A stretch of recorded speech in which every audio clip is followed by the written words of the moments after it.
I was born in Gothenburg at the 6th of December 1978, but moved to Malmö when I was 7 months old, as my parents both got a job at Malmö Opera in 1979. And I was basically brought up in the musical theater world. And I was already introduced into music when I was very young. I mean, especially the first musical encounters was actually with The Rite of Spring, I believe, Le Sacre de Printemps. In a recording, it was LPs that we had, was with Dylan Bernstein and the New York Philharmonic. And subsequently, I listened to other pieces by Stravinsky, like Petrushka and also The Firebird, and along with the rest, and also later on Prokofiev and many other composers, and also Rossini. It was sort of a random mixed bag, basically.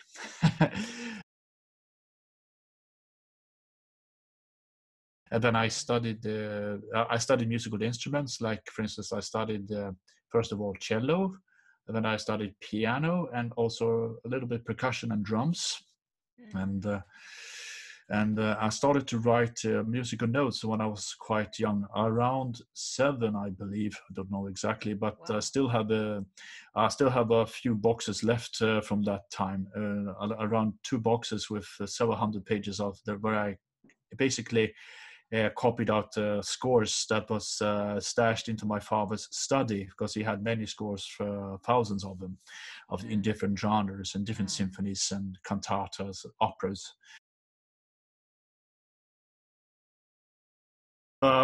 And my mother was a singer in the chorus as a mezzo soprano, and then she became later on head of costume, and then and she was also a very important part in my life. Also, I mean, she was sort of speaking about creativity, because she's a very creative person. I have 2 sisters and 2 brothers, but from different marriages. Because my older sister Camilla died when I was only 14 years old. She died of cancer when she was 47, and she left behind 2 children and then a husband.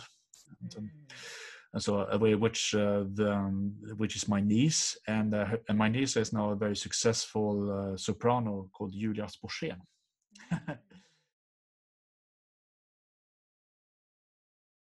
Which is connected with that.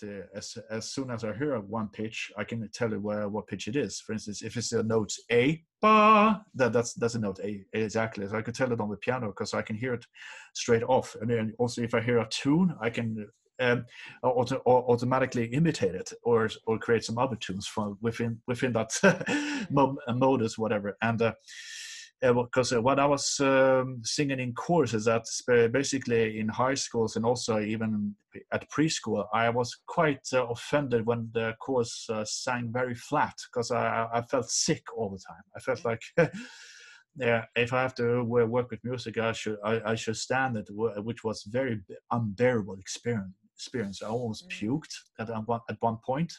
So I thought there must be something wrong with me. So during my studies in musicology, I came across an article about expressionism, which deals with a story about the collaboration between Vasily Kandinsky and Schoenberg.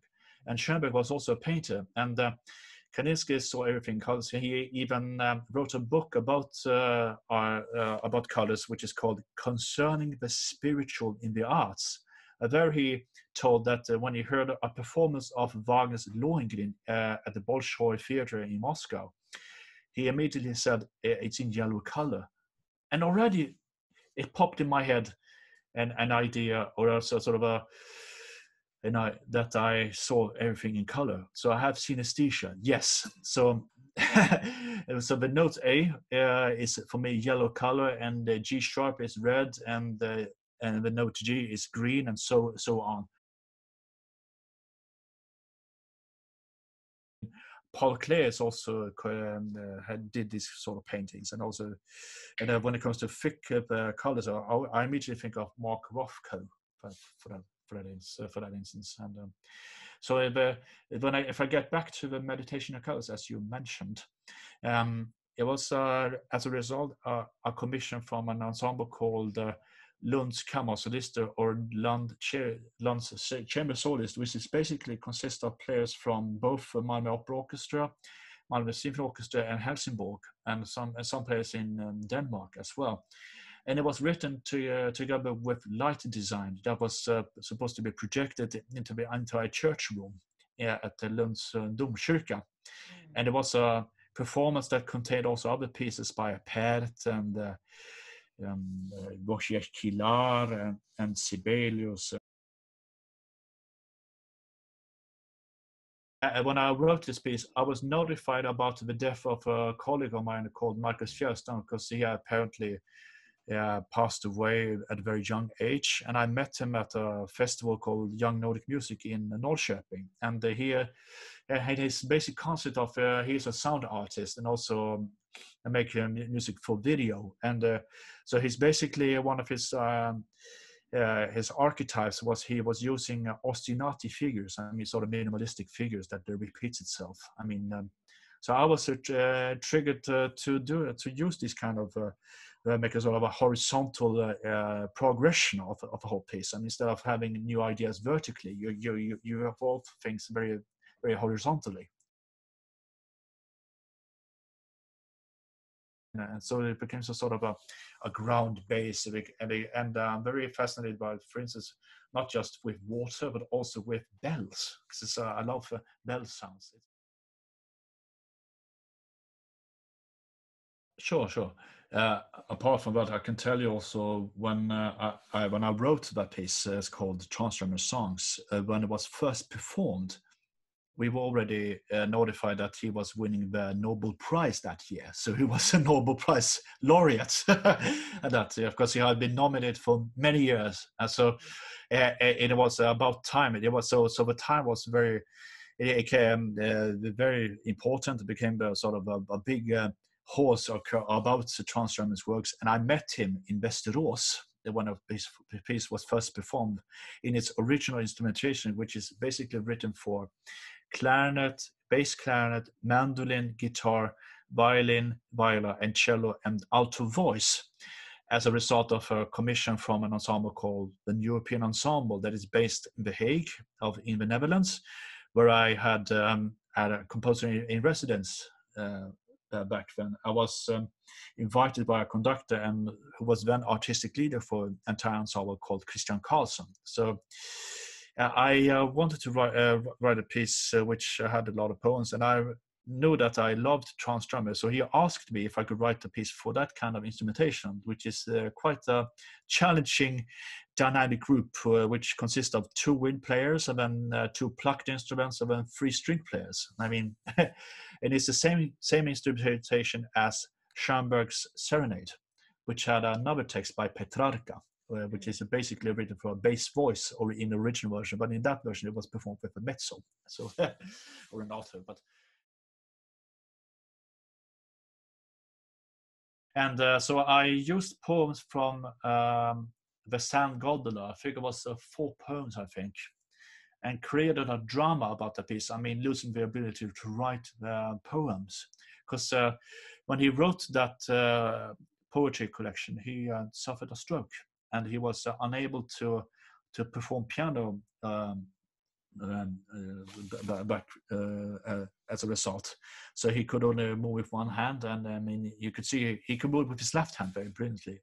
And so he has a hobby. He played piano, and and when I read the title "Sad Gondola," I knew that he loved Franz Liszt, and he had written a piece called "La Lugubre Gondola." This brings back me 10 years of, of memories.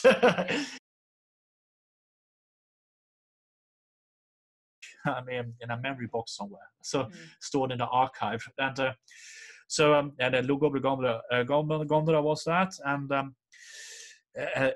those pieces are quite different from this later period, because it became more, as we know, very religious and very sort of spiritual in one sense. I mean, which is different from his more famous pieces with Hungarian dances, which is basically sort of equilibristic, virtuosic pieces of music. Right. And so he changed his, he did change his mind, but he evolved into something different, I could say that. And his close relation to Richard Wagner also, because he was the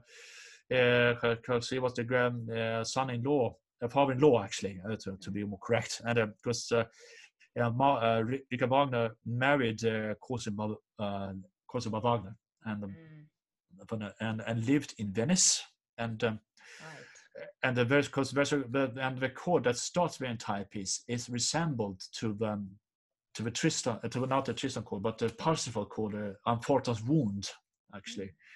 And then that in turn, it was basically from a partiture from an older piece of mine for guitar called Arpa Linea for guitar solo. So it has an interesting connection. So I don't know.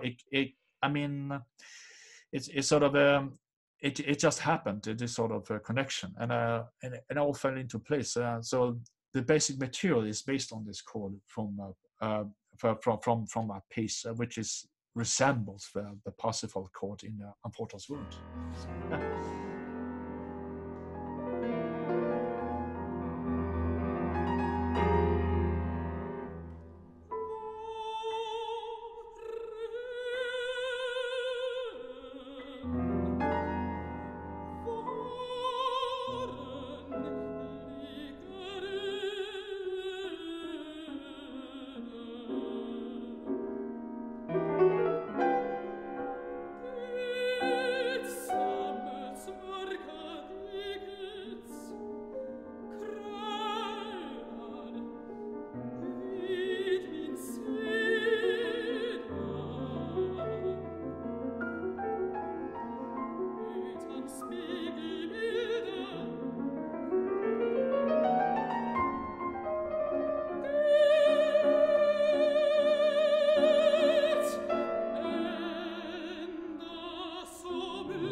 Yeah, it was because I've already been fascinated with Boulanger. I mean, especially I heard about many times about Nadia Boulanger, which is the famous sister. I mean, who was a very important person for many of American composers who were trained by her during the last century of the 20th century, and I know that there was she had a little sister called Lili Boulanger, and I saw this program called She Composes Like a Man, which was hosted by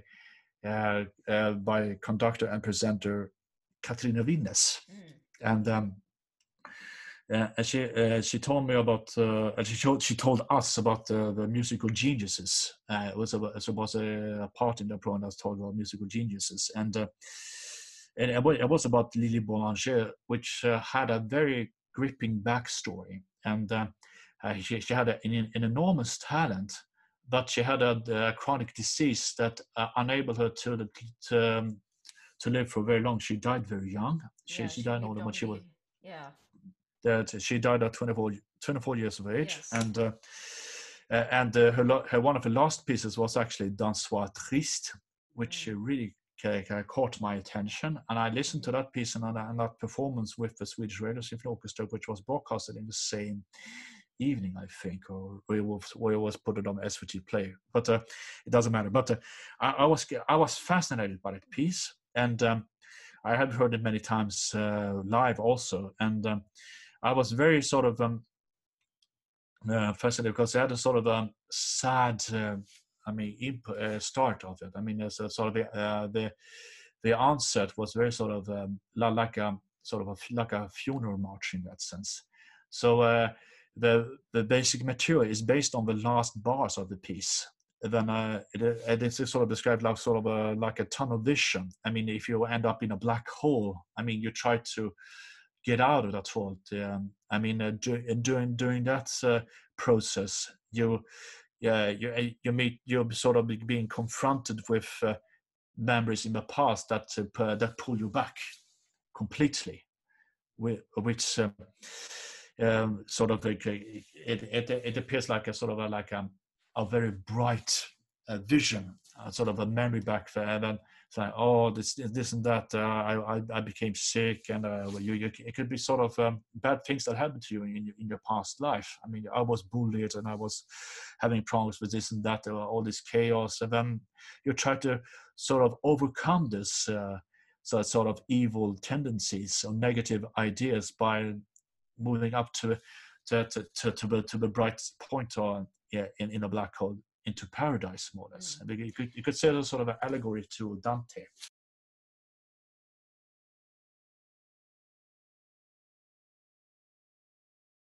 As in my case, in this sort of things always differs from each piece that I do. I mean, but basically, in this sense, in generally, I usually make a construct. I mean, I immediately sketch out the form and try to write the dramaturgy of the whole piece. And then I'd write some keywords, which is basically just a few words, but I don't write so much about it because I don't want to be intimidated about the creative fantasy. I don't want to be too locked into it. So that might change during the process.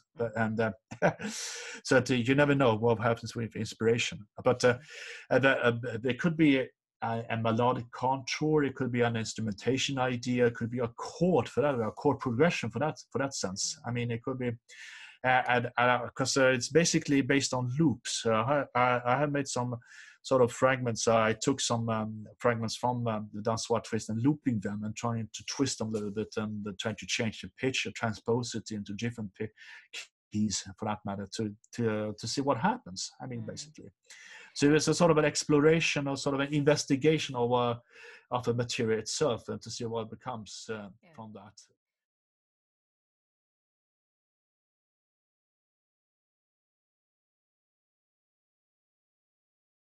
It's a whole weekend focused on one composer's music. In that sense, for me, it's a scope of 20 years of being active as a composer. Already, various pieces, like for instance, my debut piece called "The Threat of War," which was written for orchestra, that has been performed numerous times, which was written in 2000, which was basically my sort of opus one, could say. And then Jubilate also is one of the most performed pieces as well. And also the mentioned symphony, like the Dansoir Magique, it's working tight at the moment. That might change. You never know. But then there's also another concert where there took actually two symphonic concerts. One with Royal Stockholm Philharmonic Orchestra, conducted by Katrine Winnes, with soloists Anna Larsson, and then there's another concert with Gävle Symphony Orchestra with Karin Dornbusch as soloist on clarinet, and Emil Eliasson as conductor. And they're going to perform among also Where It Soars, which was a piece that I won the large Chris Johnson Prize, and also my first symphony, Polar Vortex. And then there's also a chamber concert with Norrbotten, which introduces one of my chamber pieces, including Salomon's Song with Hanna Holgersson, and also Air Spirelight with Jakob Kellerman as a guitarist. Sorry. I have. It's actually an irony that I haven't written so much pieces for piano since I studied piano when I was young. So, but I don't know. I was not afraid of it. I wasn't really sort of making it as a focus for as on a solo piece, because I had included piano in many of my other works. I mean, with ensembles and informations, and also a trio, and also with chamber ensembles and also orchestra. But I never written also. This was one of my first pieces for purely piano solo. I mean, which I could sort of admit that I've written. It's a sonata called Drop Waves, which has to do with the concept of drops that is dripped onto surface water that creates a sort of waves out of it. creates a sort of a mosaic in time during the progression of the piece. It's sort of an abstract piece.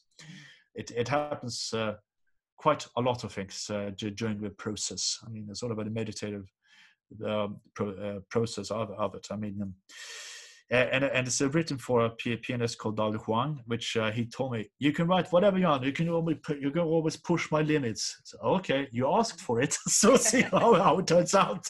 So it's going to be performed in Stockholm at the Arts Academy, Konstakademin, in November. I can't recall the date at the moment, but.